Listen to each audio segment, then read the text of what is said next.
Hey guys, in this video we'll be talking about subcontractors and employees and the difference between the two. Now if you're to a point in your business where you're ready to hire someone, either a subcontractor, an employee, and you're kind of debating between how to go about it, that's a great place to be.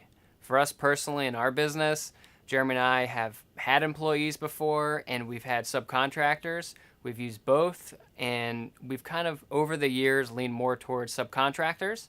We just found out to be a better fit for our business. It might not be as good of a fit for your business. Maybe employees would be the better route to go. But in this overview, in the next few videos, we'll tell the differences between the two, the advantages, disadvantages, and how it would break down technically speaking as well. So first we'll talk about subcontractors. How subcontractors work is you're hiring them for a certain task or job. For us, it would be paint this exterior part of this house. Like this, a guy would come, charge $2,000. He comes, we write him just a flat check for $2,000. He provides his own materials. He supplies everything. He has his own insurance, and so we don't have to worry about anything. Typically what you'll find with subcontractors, what's nice is they just come and go. You don't have to up your insurance, like to get workers' comp insurance, like for an employee, which we'll describe a little later. You don't have to fire them or keep them on full time for most of the time if they know that you're going to bring them on for this job and that's it, and maybe there's another job 2 months down the line. You don't have to worry about hiring and firing. It's as needed and as job. And so what's nice in construction is as your workload increases and decreases, it's never one constant stream, or rarely is. You can kind of add guys and then subtract guys as you go, and we find that very helpful in our business.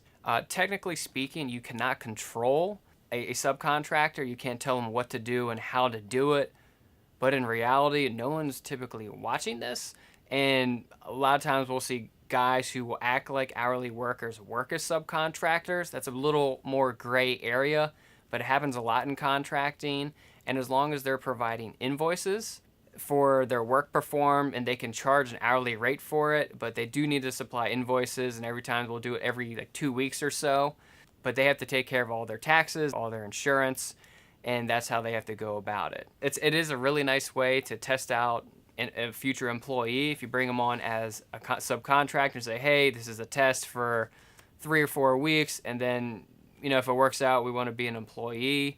That's a nice way to do it and to go about it, because then you're not on the hook for taking care of all the taxes and everything. And the nice thing is you don't have to fire them. You just say, hey, you'll no longer be working. We don't need you anymore. Some disadvantages of having a subcontractor is there is a bit of lack of control. You can't really say you need to be here at this time or we're going to work until this time, because they are their own boss, so to speak. That's how it's supposed to be and how it's written in the law. If you say you have to meet these parameters, or I'm not going to bring you on as a subcontractor again, that's a way you could phrase it, but it's kind of one of those gray areas. There's most likely higher hourly rates than a normal employee because they're covering their taxes, their insurance, and any type of health care. It is also, if they are working for a bigger account for you, they can cut you out if you're just say, I'm going to hire you to paint this apartment and I'm going to charge 10 or 15% on top. They might do that a few times, and eventually if you are the middleman, so to speak, they could cut you out if they wanted to. It's kind of a bad move by a subcontractor because they're not going to get any more future work, and typically you have that agreement up front and you're supposed to agree to it, but people change their mind over time and think they can make more money working directly for it, or the client you have may want to work, say, hey, why am I hiring you when this guy is doing the job as a subcontractor? So that may happen.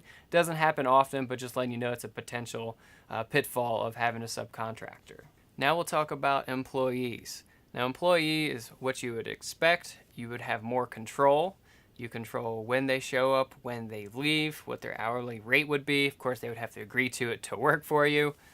And it's a nice way to maybe get your labor costs down, because you could pay someone a bit less, but as long as you're covering the self-employment taxes, insurance you would need to bring on, and some of the other employment taxes.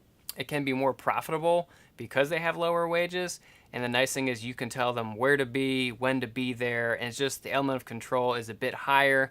They're not going to be working for other people or have other jobs competing with yours. Yours will be the main focus, especially if you're keeping them working 40 or up to 40 hours or more a week. Another benefit is they can't work for a subcontractor or a client of yours directly because they are an employee. Another advantage to having an employee, if you're wanting to provide health care to yourself and your employee and you're just a single member LLC, now you would qualify to have benefits that would be tax-free, health benefits that is, to both you and your employee. So that is another benefit to have. Some disadvantages to having employees.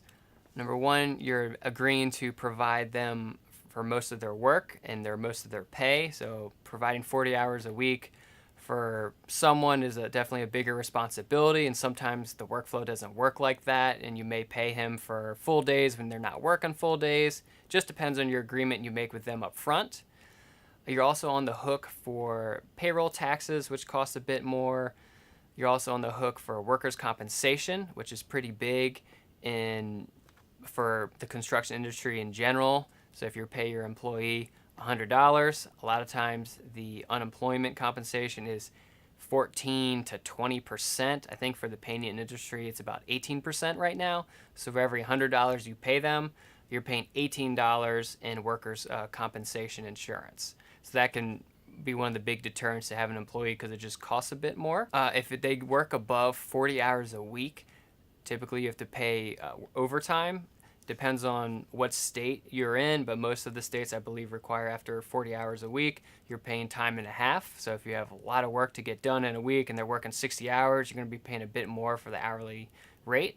One thing also to look at is they always can quit. So if you put a lot of time and money into an employee, which we've done before, they can just quit if they find a better opportunity. You wish them the best, but you have to reinvest in that whole cycle of hiring, teaching someone, and then keeping them long enough so you're profitable. Those are some of the pros and cons of both subcontractors and employees. Hopefully that was helpful.